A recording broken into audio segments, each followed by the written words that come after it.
to the NFL Strategy Show presented by Awesemo.com. Sponsor of the show, No House Advantage.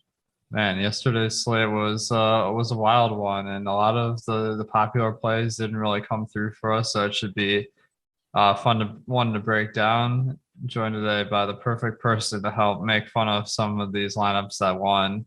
Adam, should my money share? Adam, how you doing, man? Doing pretty well. Looking forward to talking about everything that went wrong yesterday because I think it'll be pretty easy to fill an hour doing so. Definitely, yeah. It's gonna be one of the easiest shows ever, and hopefully we can all commiserate. Or if you had some winners yesterday, I don't think it was as bad as I was making it out to be, but it was definitely an interesting slate. So, guys, before we really get going here, if you can give us a like, that positive feedback helps me and Adam give our best takes, and hit the subscribe button so you can get notifications about all of our content. And also, we got a lot of free content on Awesemo.com today. The Monday Night Football player rankings, NBA main slate ownership, and NHL player rankings.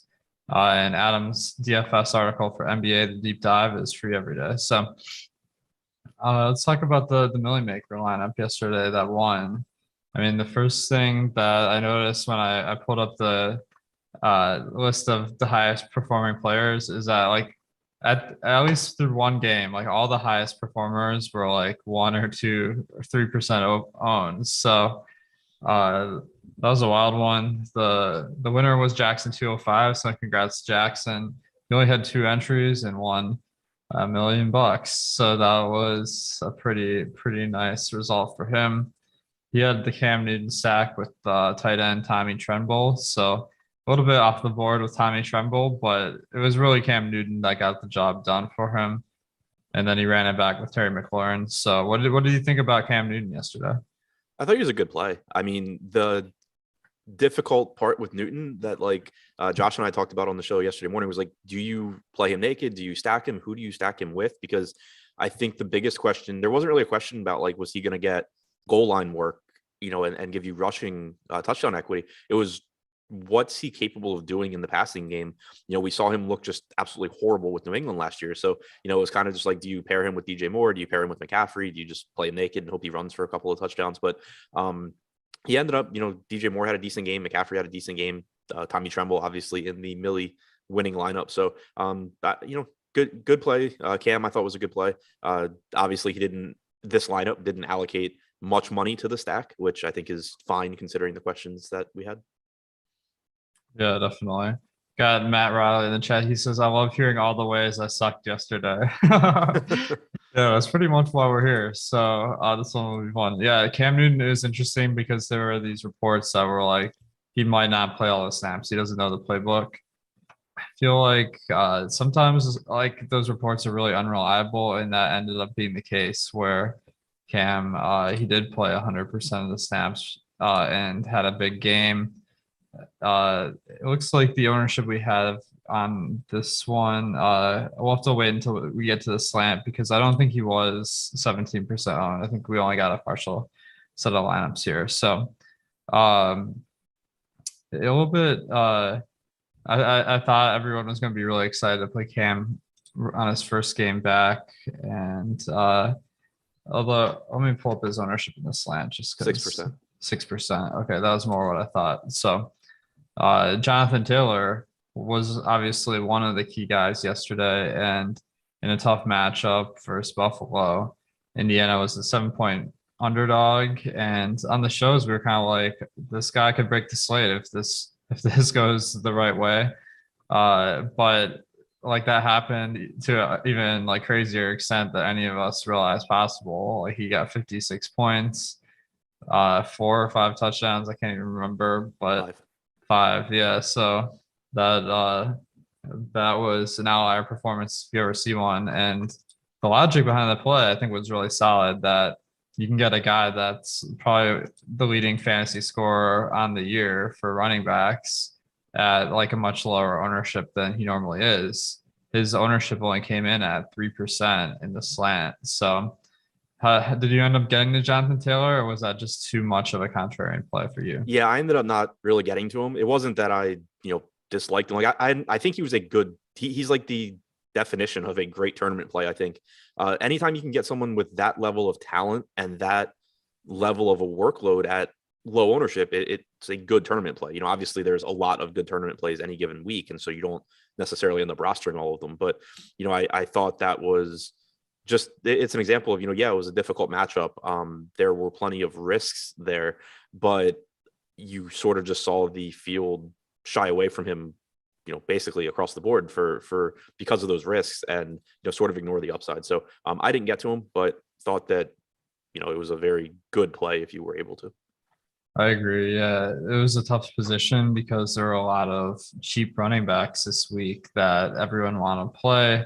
Then you got Jonathan Taylor in kind of a tougher matchup as an underdog and a lot more expensive. So from a projection standpoint, like having him wasn't a good way to optimize that, but the upside, as we saw, was ridiculous. So I feel like it's a good contrarian play. The one thing I think in my process is like there's a lot of different ways to get contrarian, and I had him a couple in like 1% of lineups, I think. But I mean, there's it's like you can find a good lineup with anyone, and Right. it's all about like how do you like maximize your chances of winning. In retrospect, do you feel like Taylor was under-owned, or was he owned the right amount?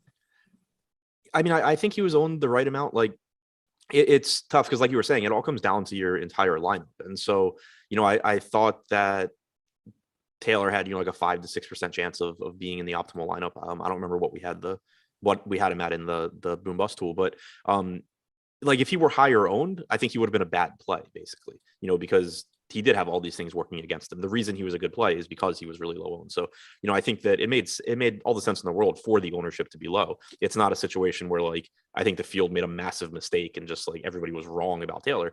You know, it's just you got his absolute ceiling outcome. He had a really good game anyway, but then, you know, he also benefited from Josh Allen turning the ball over a couple of times in his own territory. So, you know, just got more quick touchdowns. So, you know, it's a situation where I think the ownership was where it should be. But he had a great outcome, and that's why you look to get some low owned, high upside guys in your lineup and just basically, you know, hope for the best. And it worked out with Taylor here. Definitely. I mean, it was Taylor and Justin Jefferson that won this for him. It really wasn't all the players. Elijah Moore as well, but Miles Sanders, his second running back. Now, no one had him, and he didn't do well. So, like, he won this in spite of Miles Sanders having a very mediocre game, and not because of it. However, Miles Sanders was 5K, and all the chalk value running backs were slightly more. You had Jeff Wilson at 5,100. You had Mark Ingram at 5,400 and Montgomery at 5,500. So Sanders, it was kind of a weird spot. Like I think it was his first game coming back from injury, and Philadelphia has been running the ball a lot, so that's benefited the running backs. However, they did make a commitment to Jordan Howard, signing him to the 53-man roster. But how do you feel about guys coming back from injury in general? And then how do you feel about Sanders yesterday? I always think that they're interesting when they're low owned because with Sanders yesterday, I thought he was a really interesting tournament play. I ended up with like 5%, just because I thought there was a legitimate question mark about how much he would play. They did have Gainwell inactive, which I thought was a positive sign. But it was a situation where I thought there was a lot of uncertainty, but the field basically was just writing him off entirely. You know, he was like 0.5% owned or something like that. So I thought it was, you know, there was just a little bit, there was a better chance of him getting a lot of work than the field was giving him credit for. He ended up rushing for 94 yards, had a fumble that hurt, but you know, the workload was there, and he was 5K. And so like we were saying when we talked about Taylor, there were a lot of cheap running backs yesterday, which is what made it so difficult to get to Jonathan Taylor. But I liked getting to some Sanders and just saying, you know what, I realize Jeff Wilson's a better play. He projects better. There's more certainty there. You know, guys like Montgomery, Ingram, same thing. But in some lineups where I need a more contrarian piece, I think that Miles Sanders still gives you a ceiling, even though there is some uncertainty there. So I like going to guys coming back from injury in situations like that where, the field as a whole collectively is basically just deciding like, oh, this guy isn't going to get a full workload, when really we have no idea. Yeah, it's always a lot of uncertainties. So in regards to the projection, sometimes there's like more volatility in that, which can benefit you in a GPP. So it's always good to take advantage of. In this case, is just the thesis of the play was who else you can get in the lineup with them, clearly. So let's move down to Elijah Moore. Now this was really interesting because he'd only been playing about 50 to 60% of the dropbacks. And I didn't expect that to really change after a week where he went 3 of 6 or 44. However, I guess the quarterback switch to Joe Flacco was all he needed to have a big game. Now I don't think there were very many cheap wide receivers that projected very well, but Elijah Moore was a little bit off the board in my opinion. So did you get to any of him? No, I didn't, which was disappointing since I did have so much of Miami and was running it back with some Jets. But no, I did not get to him. Wish I had, obviously. Yeah. I mean, there's so much volatility inherent in the wide receiver position, so no one's ever out of play. However, this one was a deep sleeper.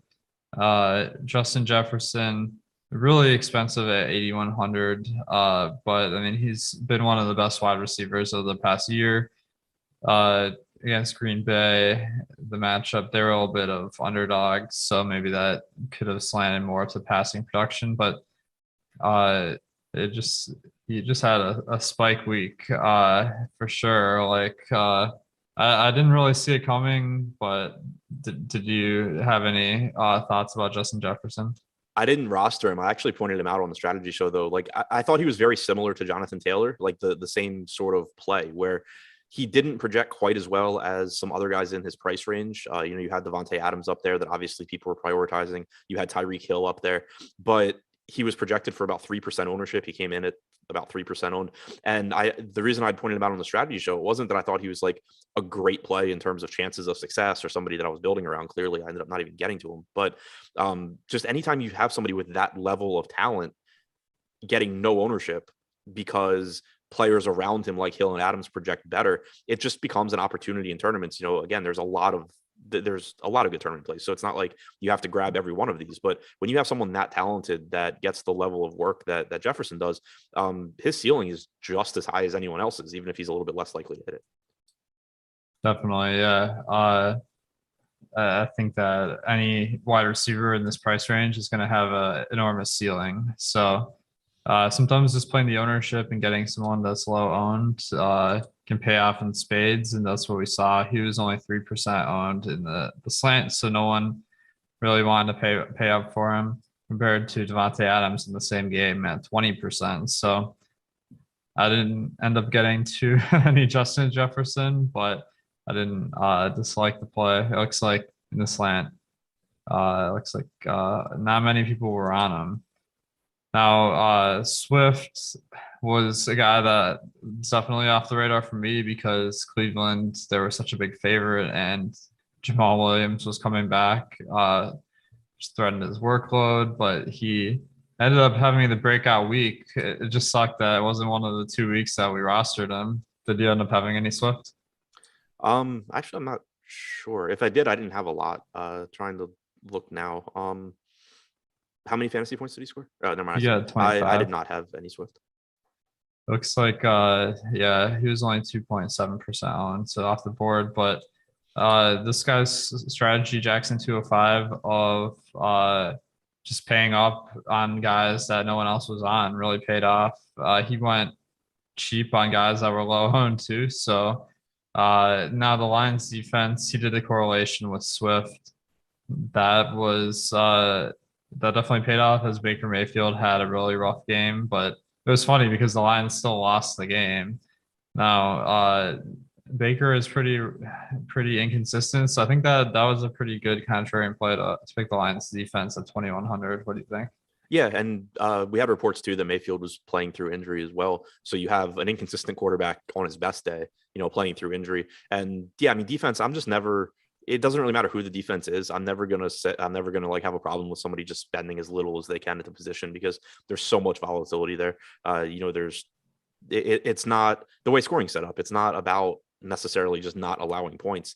There's just a lot of volatility because of the scoring. So I think paying down to defenses, getting low owned cheap defenses is pretty much typically what I think you should be doing.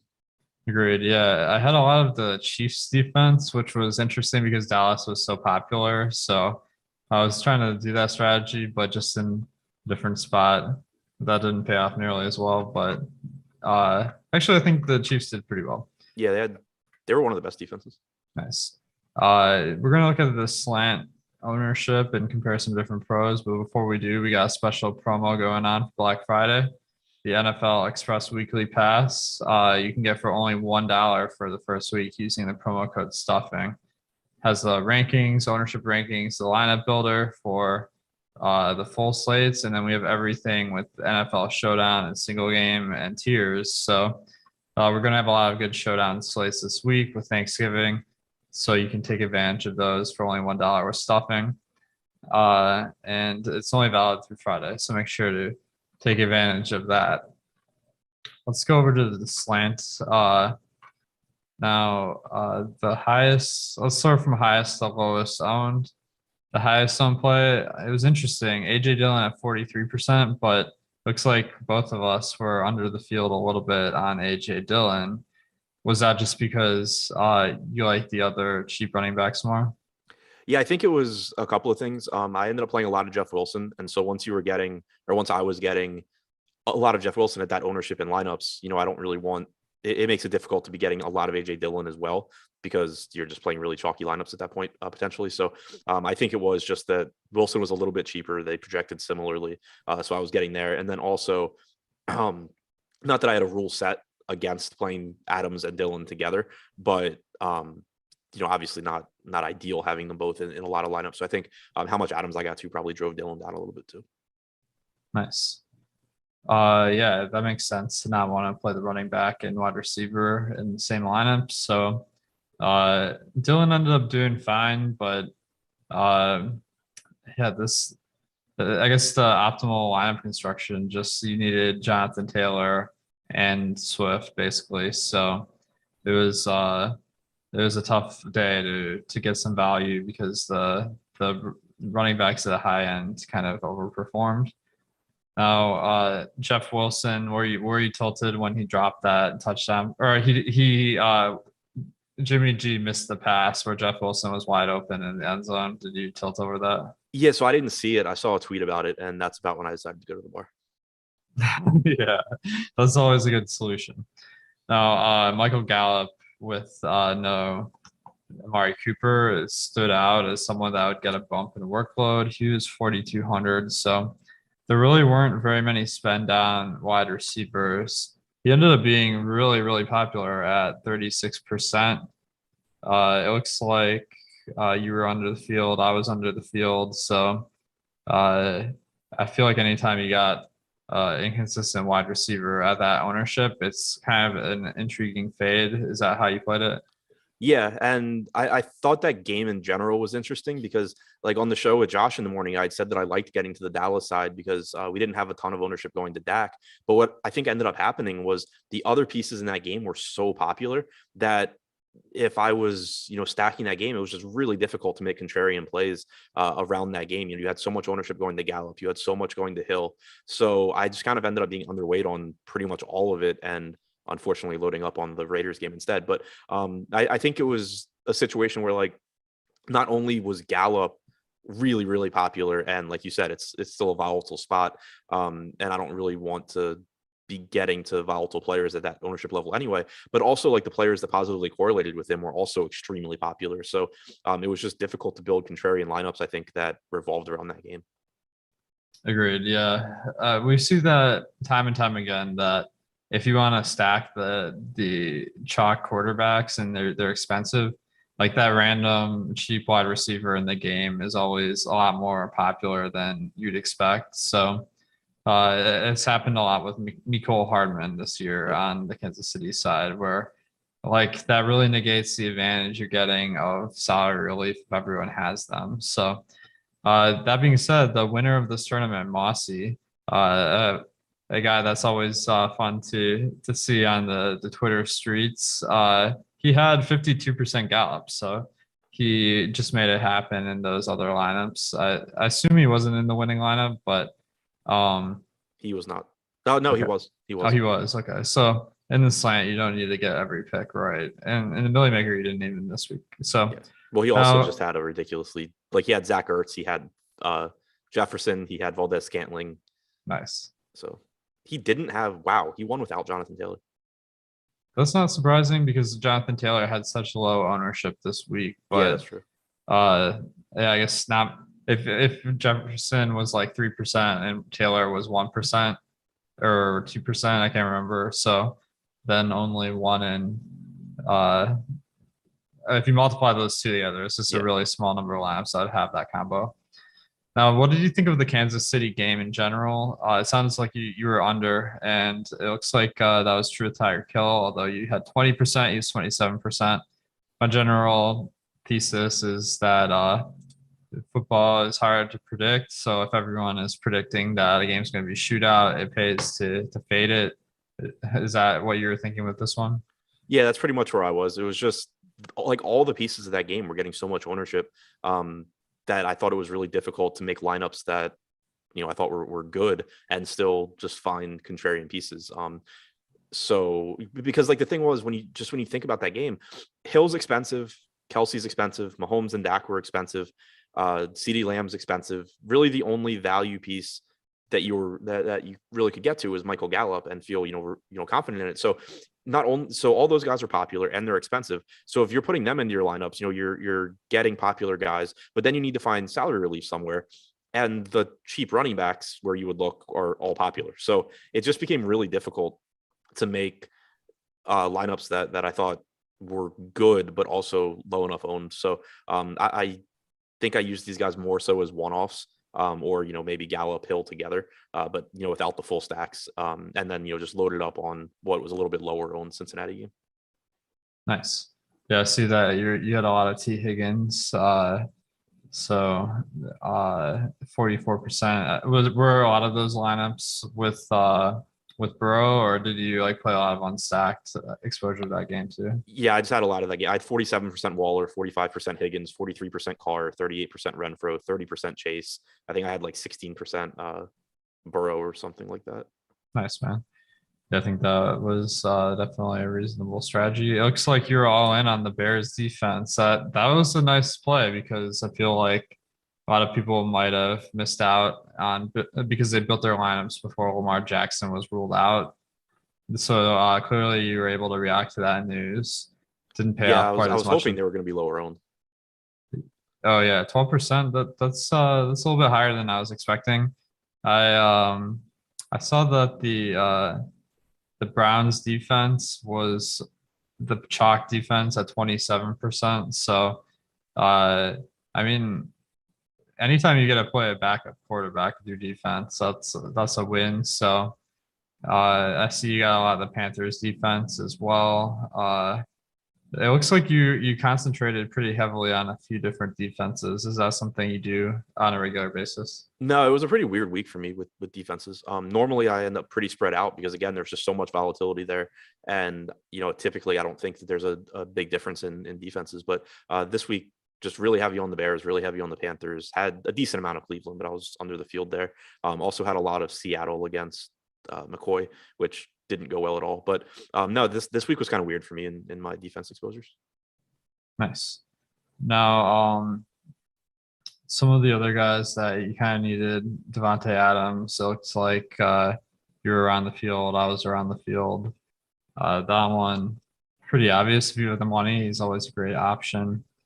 Let's see. It looks like you were kind of out on Dak Prescott and the CeeDee Lamb. So, what about the Dallas stack made you think twice? Yeah, just the total ownership, kind of the same thing as the Gallup and Hill at the top, in terms of ownership. It was just I thought CeeDee Lamb was a good play, but he was getting ownership as well, and everything he correlated with was popular. So it just he kind of just for me became a piece that I didn't get to because I just couldn't build correlated lineups at low ownership in that game. Nice. Do of these highest owned players, do any stand out to you as maybe guys that were overowned, or were there any plays that you thought everyone else was on that just weren't very good? I wouldn't say not very good. I think Gallup stands out as being overowned. Just the chance, like you were saying before, the volatility of being even with Cooper out, he's still behind CeeDee Lamb in the pecking order there, and he's a wide receiver, which we know there's a lot of inherent volatility as well. So the amount of ownership he got, I thought was pretty crazy, just relative to the chances of success. But no, I mean, I thought everybody that was getting that was popular, made sense. Like I think you can make a pretty strong case, or it's just pretty obvious why like all these guys at the top were popular. I'd say one that stands out to me is Rashad Bateman. He was 11% owned, and it made a lot of sense that he'd be high owned if Lamar Jackson was in, because you had Marquise Brown out. But once you're swapping to Tyler Huntley, that really hurts. So it looks like he wasn't as high owned as he would be with Lamar Jackson, but still at 11%, it looks like you faded him completely. So that was that your thought process? Yeah, once Jackson was ruled out, I just bumped up the Bears defense projection, and I bumped down the projection of all the skill players on Baltimore. So, I thought that Huntley himself was kind of interesting just because he was 4,100 and had a lot of rushing upside. So I did actually just like force 5% like naked Huntley and just throw those in. But I didn't really like pairing him with anything because, I thought the most likely outcome was that the Baltimore offense would just suck. I thought the second most likely outcome was that Huntley would do well for his salary, but that he probably wasn't really going to bring these guys along with him. Yeah, I agree. I think that one, Huntley was pretty intriguing being a rushing quarterback, but that really hurts the expectation of the receivers. All right, let's switch over to some stacks and sort by quarterback ownership. But before we get into the stacks, let's talk about our sponsor, No House Advantage. So they have DFS contests, except instead of picking players, you pick player props. You rank them in confidence from highest to lowest, and then you get a share of the prize pool if you get enough right. Very similar to DFS. So the nice thing is a lot of props, like you'd bet against the house normally. The house is a lot smarter than your average Joe. So if you play on No House Advantage with the props, you can get a much bigger edge. You can get the $25 free with the promo code Awesemo. You can enter a bunch of lineups at once, and you can play NFL Showdown, NFL main slates afternoon. They got a lot of different prizes all throughout the week, NBA as well. Go to nohouseadvantage.com and to the App Store. All right, so let's look at the quarterback ownership. I think this week it was pretty clear that Kansas City, Dallas, with that 56-point total, was the one that everyone was going to be in on. But there were a lot of other games that had pretty high totals. One was that Cincinnati Las Vegas game that you mentioned. It looks like you had a ton of Derek Carr. So it looks like Joe Burrow was pretty popular at 11%, but Carr at 7%, not nearly as much. So, I mean, it didn't pay off this time, but you feel good about the process. Yeah, I feel good about it. The only thing that kind of stood out to me that, again, was kind of unusual was I ended up a little bit more concentrated than usual. Just kind of jamming everything into that game. But like looking at the slate, I still just kind of feel good about the way that I played it because there weren't a lot of spots I really liked getting to. So I didn't think the opportunity cost was quite as high as it normally is, especially once, like I had said before, it was difficult to build lineups around Mahomes or Dak that I thought were good. There wasn't really a whole lot else I wanted to get to. So getting to a low owned Carr, I thought, and kind of just having a lot of different combinations there made sense. Yeah, I think that was a good play. I mean, he's got a lot of great receivers. Hunter Renfrow was pretty popular this week, and Waller as well, but no one had the full stack, only 7%. So that seems like a good spot. And Cincinnati can put up some points. That one was liable to shoot out.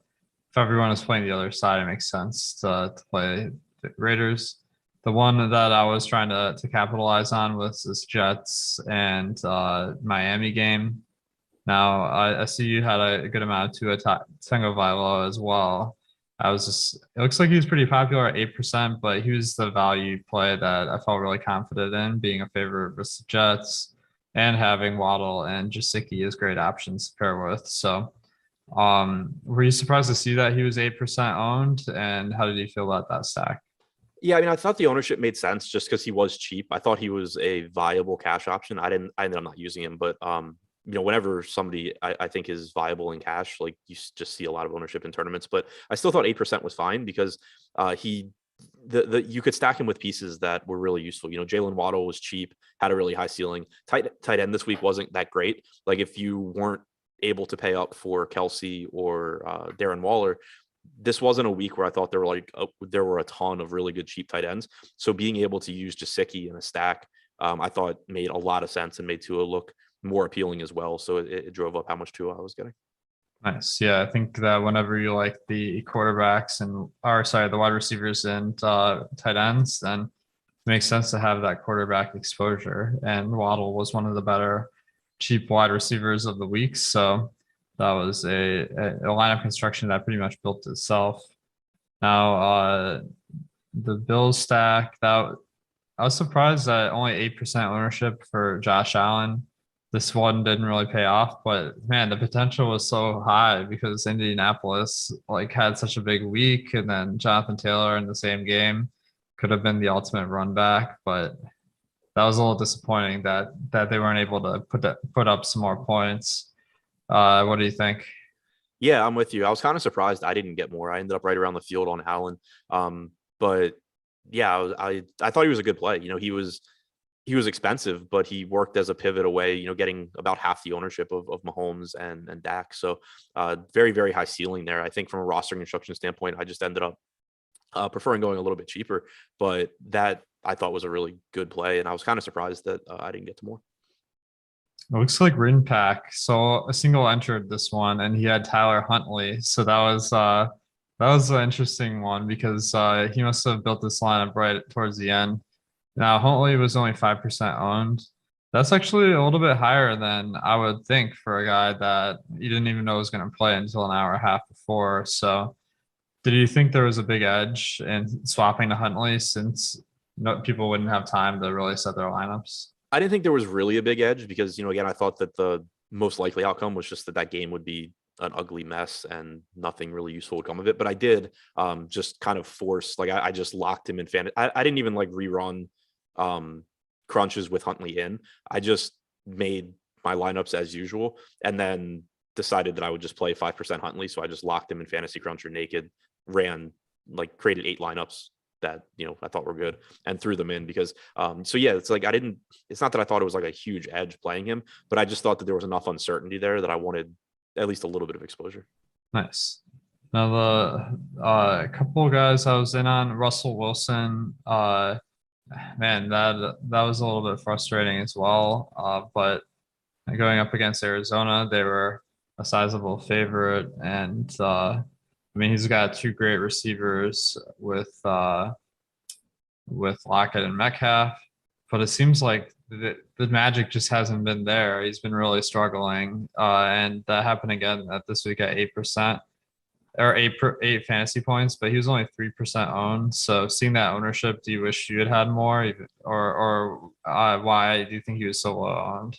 Yeah, I think that's a really good play at that ownership level. I would not have been upset if I got more because not only does Wilson give you a really high ceiling, and he's low owned, but I'm not sure how popular Lockett and Metcalf were, but I don't think they were projected for much ownership. I thought that there were 2 guys that were kind of going overlooked as well. So it was a situation where you could just get a really high upside stack at low ownership. So I think he was a really good play. One thing that kind of stands out to me, Tyrod Taylor was only 1% owned, which was interesting because Brandon Cooks, his wide receiver 1, was pretty chalky. I think he was 15%. So Is that something you ever look for? Is trying to get leverage on the field by just taking the quarterback of a receiver that's Yeah, popular? yeah, I do that a lot. I think typically if you go back and look at my quarterback exposures, in a lot of situations, you can kind of just like you'll see that my highest owned quarterbacks were driven up because I was rostering their receivers or their tight ends. Like this week with Derek Carr, it wasn't so much that I love Derek Carr or anything. It was that it's that I got a ton of Waller, I got a ton of his receivers. And so it was just like, oh, I can just throw this low owned quarterback in there and complete the stack. Same kind of thing. I didn't do it, but same sort of logic with Tyrod Taylor, where, if you were playing a lot of Brandon Cooks, one way you can just naturally differentiate is to have his quarterback as well. Yeah, I agree. One that really stands out here is Taylor Heineke was only 0.2%. Terry McLaurin is a great player, so you got kind of a stack, and it's going up against one of the more popular quarterbacks with Cam Newton. So that one was kind of interesting. I didn't end up getting a ton, but is there anyone that on the low end side at quarterback that you wish you'd had more? Not really. I mean, obviously wish I'd had more McCoy this week and less last week, but no, there wasn't really much. Heineke I think was fine, but like McLaurin was a good tournament play, I thought, but not somebody that I was really building around. Jalen Hurts I thought was an interesting play. I think I had a lot of him on the early slate, but not really on the main. But he was someone that he's a rushing quarterback, and it seemed like he kind of just was going overlooked because he hasn't been that great recently. He had those big games earlier in the year where mostly he got there on garbage time, but with as much rushing upside as he gives you, he's pretty much always a high upside option. So that's one where I guess I wish I played a little bit more. We got a question from Dojai 3Ms in the chat. He says, "What is a good ownership total on GPP on FanDuel?" So, one of the things I like to do is I'll just crunch in Fancy Cruncher. Like you can select to crunch by ownership projection, so you just see the total maximum ownership, and then go in at like 75 to 80% of that as a target. How do you handle like ownership for your lineups? Yeah, I mean, for me, I think that's a really good idea what you said. For me, it's mostly just that I end up comparing them to each other, so it naturally sorts itself out so that I'm getting, I guess what I would consider like the right amount of ownership, because it's going to vary by slate. Like you're going to have some slates like yesterday where it's just naturally going to be a little bit higher because of guys like Jeff Wilson and AJ Dillon. Other slates where you don't have, those very obvious values, it's going to be lower. So it's definitely, I think the most important thing would be making sure that you're not just going in with some number in mind. Like every slate I'm going to play, a lineup that has 120% ownership or something like that. Like you were saying, figuring out what the maximum is on the slate, or in my case, kind of comparing them to each other so that you get a good like estimate of what it should be for that slate. Agreed. Yeah, I think that it's tricky because the slate size changes, especially this week where we got Thanksgiving. So it's tough to recommend like a static number there. Let's look at some sleeper picks. So let's just sort by ownership. Let's look at your sleepers first. So let's sort by total ownership from highest to lowest, and I'll just pick out some players that you are above the field, and we'll talk about those. So Cole Beasley 7%, that one really stands out. You had 24, I had 22. I'm surprised that he was so low owned. I mean, this guy has been having huge weeks. What do you think? Yeah, I think that I actually didn't realize till right now that I had that much, but I think that he made sense. We talked about Gallup being wildly popular at 4,200. Beasley, the game wasn't as appealing as the Kansas City game, but Beasley does have a tendency to disappear at times, but you still have a cheap receiver playing with one of the best quarterbacks on the slate at virtually no ownership. So I thought the ceiling was really high for his salary. I thought that he was a good way to mix in a lower owned player that still had a high ceiling. Agreed. Yeah, I mean, I think that the cheap wide receivers were really tough this week, and he was low owned, and we already knew the upside's high, just gets a ton of catches. So that one I feel good about. Michael Carter, 5% owned. I had 12%. You had 18%. It seems like this matchup versus the Dolphins could have worked really well for the Jets. It just didn't really pay off this time. What do you think?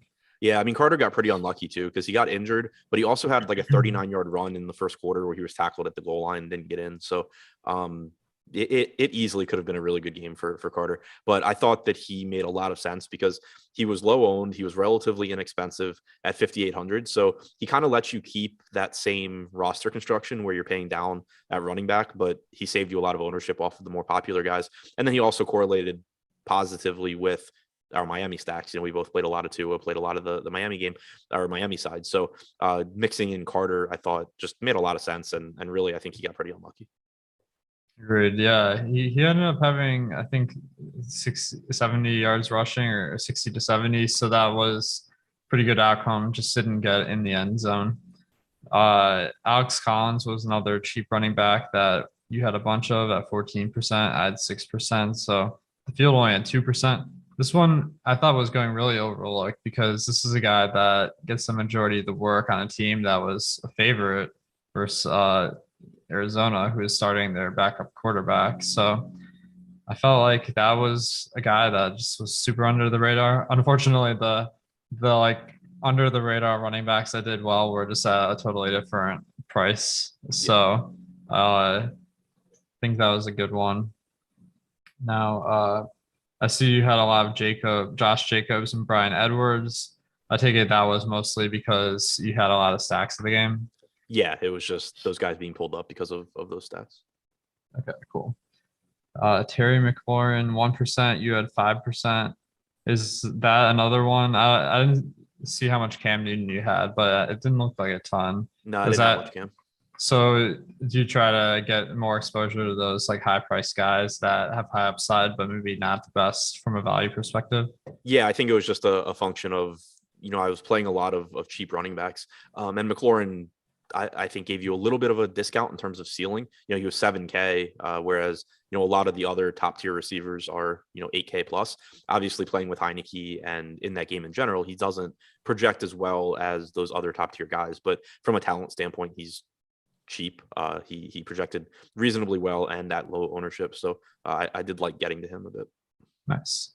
And then, of course, Jonathan Taylor was the guy we needed. You had 1.3%. I had 2.7%, only 3.5% owned. So that one's tough because it's hard to figure out. Like, I had 1%. Should I've had like 3%? Like that seems like a tough line to draw. Yeah. And the issue for me too was I'm pretty sure both lineups that I had him in were Josh Allen stacks, so they were essentially useless. Yeah, man. I had him in mostly Josh Allen stacks too, although yeah. All right, sorting by my ownership, looks like Gerald Everett I had in some of the Russell Wilson stacks. You had a bit, but he was only 2% owned. I guess we didn't really talk a lot about tight end in general, but I know Darren Waller was a great option as well as Kelsey this week. How did you approach the tight end position? Yeah, I ended up a little bit more concentrated at tight end this week than I normally do because I thought it was just a little bit different week. Like normally you get, some combination of Waller, Kelsey, Kittle as pay up options, maybe Pitts, but then you get like a bunch of, 3,500 to 4K tight ends that have, not great projections, but plenty of touchdown equity.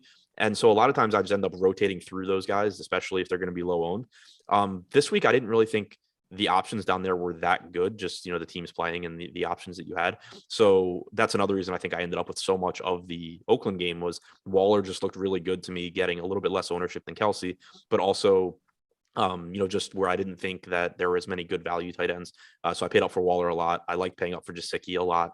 I like Dallas Goedert. I went a little bit more concentrated at tight end than I normally do because I just didn't think there were quite as many good options. Nice, man.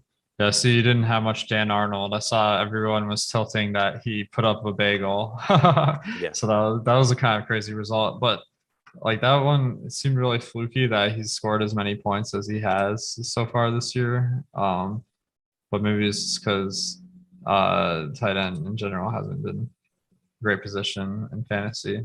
All right. And then let's look at the schedule for the rest of the day. So we got Of course, a ton of great NBA content. You were just on the strategy show that was with Josh, so you guys can go on the channel. If you haven't already subscribed to the channel, hit that subscribe button. We got the betting show coming up after this. That's on Awesemo Odds, and then we have a fantasy football channel, which we're having a show later today as well. NHL, NFL, NBA, all today. So we have 2 hours up to lock with NBA. Me and Adam are going to be making a comeback, and then NFL live before lock later today. So make sure to check out all of our content. Now, let's talk about some final thoughts on this slate here. So I know that this was a fluky slate, so let's just talk about that a little bit. Like, was this slate like unusual, and how many low end plays got there, or was that just kind of like the norm, except maybe a different twist on it? Yeah, I mean, I think it was unusual in the fact that like almost every top play was low owned. You're always going to have low owned plays that get there, but normally there's going to be a lot of popular plays at the top as well, because typically the popular plays are, the best plays are the most likely to succeed. So that's what was really weird about it. Was I think not necessarily that, you had the Jonathan Taylor, Justin Jefferson, Aaron Rodgers type performances, just, low owned guys doing well. That's always going to happen. It's just that there was like nobody popular that did well. So like, I know, you've mentioned it before. I typically end up with similar lineups where like 2/3 of my lineup is pretty popular, and then 1/3 is contrarian. Those lineups basically just had no chance this week because none of the popular guys did anything. So that's what made it really difficult. That's, I think, what was really unusual, more so than the fact that, low owned guys did well, because that's pretty much always going to happen. Definitely, yeah. That was it was definitely a day that the contrarian players got rewarded extra. Now, one other element of slates that's really changes from week to week is what stack type takes it down. So we saw in the Millie Maker that a lineup that just had a very loose correlation, Cam Newton plus tight end, and then a run back with Terry McLaurin was what got it done. This one was interesting because I feel like if you did have Aaron Rodgers plus MVS and Devontae Adams, like that would have been a viable build. But it seemed like a lot of like the Millie Maker lineup wasn't even close to that. So was there anything you noticed from a stacking perspective? I think just in general, the stacks this week were a little bit less important than they normally are, because I mean, obviously, like in the slant, you had the full Green Bay stack, but when you had all the popular plays from the Kansas City game fail, that made it, that was a stack that a lot of people had that failed. But you just had like these individual like outlier performances from Jefferson and Taylor, where I think it just ended up being more important to have at least one of those guys than whichever stack you got to. And I think that's, I think typically on slates where a lot of chalk fails, then you're stacking typically, I think, it's going to become a little bit less important, and it's going to be more important just to have those individual guys that did really well. Definitely. Yeah, this is one, I think you nailed it, where I think the problem was you needed Taylor and Jefferson. And if you had that Rodgers plus Devontae Adams stack, you just couldn't afford that. So even though the stack really performed well, it just was impossible to get to the winning combination this particular week. Now, I feel like on most slates, there's not such an outlier where there's a guy you absolutely like have to have, like Jonathan Taylor. So that was a little bit weird, but you're right. The slant lineup that won with Mossy, two Green Bay receivers plus the run back. So that was a little bit more conventional. Let's talk a Hall of Fame real quick. So, guys, we have an avatar contest where if you download the avatar at awesemo.com/avatar, and then you place top 3 in a tournament, you get to be in our Hall of Fame, and you get a free month of Awesemo Plus Platinum to boot. You just got to tweet at us, share your success, and we're all trying to draw some inspiration from the community. And who better to draw inspiration from than Jordan Lockhart, aka Locks262. He's been on fire recently. He won 100K in the Monster this past week, and he tied for first in the night slate on the same night. he had another takedown since then, so maybe we'll get to that. But congrats, Jordan. Brett Dumbphone 365 or Rayleigh 25 tied for first in the mini max with another Awesemo member. So congrats to Brett. Mini max, there's a ton of entries. That one's a great one to hone your skills because it's actually tougher than the higher stakes large field one that's like $15. But if you're winning at the mini max, that'll definitely give you confidence to move up, and you get that free month to boot. Pickens 81, he got first. He had Alex Caruso. That usually means good things. So congrats to Pickens. Jack Loud, third in the DK NHL $4.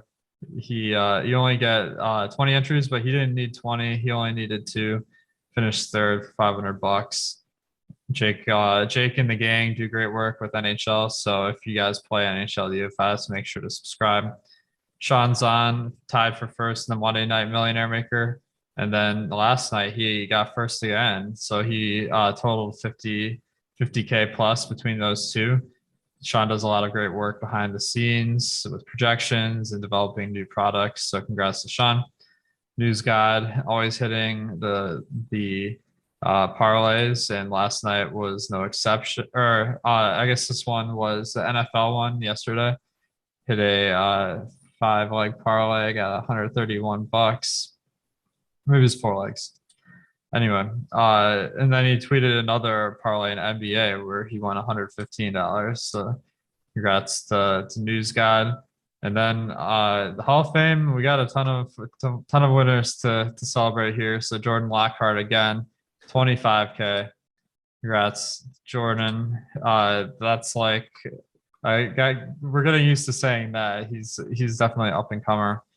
Bill said he won $100 off a quarter entry, winner take all. So that was a pretty nice one. NFL Showdown. Congrats, Bill. We got Adloff. He would have gotten the win, but they took away a sack. Whew. That's rough, but still a nice finish. J187. He had some chop suey for first in the FanDuel single game. So he ended up having a nice score with $1,200. That was last night. So that was a crazy game, and he paid it off. Joseph, he finished third on the night slate. So congrats to Joseph. A lot of winners recently. Jacksman third in NBA, and we had Ginger Hammers. He had a lot of good lineups, but he won the 3-point stance, 3 entries. So congrats to Ginger Hammers. Nice lineups there. Adam, any final thoughts on the lineup review for this week and what we can take forward for next week? So I guess one thing, I've said it before too, but like weeks like this, I think if you are going back and looking, like trying to evaluate your process, I think it's important to keep in mind that there are also just going to be some weeks where like you're not going to win, like you essentially have no chance at winning. Like you don't want to necessarily look back at a week like this and say like, oh, I'm stacking too much, or I'm playing, too much chalk necessarily. Maybe you are, but I wouldn't look at a week like this and like draw that conclusion. I think it's important to be aware, like obviously always try and improve what you're doing and learn, but you also just you don't want to necessarily just like every week be tailoring what you do to what like would have worked the week before. I think it's important to just recognize there are some weeks where weird stuff happens, and that you're just not like you're just not going to have a chance every single week. Definitely. Yeah. I mean, NFL is such a trip to play because the unexpected happens every single week. I mean, I had a good night when the Patriots won like in a shutout. So like everyone was like, "Oh, that game was horrible," but then that ended up working out for me in DFS. This week, it's like the guys that you didn't expect to pay off, like they had huge performances and you needed them to win. I think like the thing is, it's really hard to hit a winning lineup. You basically it's basically like a parlay where you need your stack and then the 6 one-offs to do well, which the odds of that aren't that good, regardless of how you do it. But this is all about maximizing those odds. And I think it showed us that not to get too comfortable with just playing the plays that sound good. You need to mix in some of those guys that aren't maybe not be as exciting. All right, guys. Thanks for tuning in here. Make sure to check out our sponsor, No House Advantage, playing their DFS prop contests. And hopefully we can carry this forward to week 12, get some wins. We got 2 opportunities with Thanksgiving and with the Sunday slate. Make sure to like and subscribe so that you can get in on all the content. And we'll see you guys next week.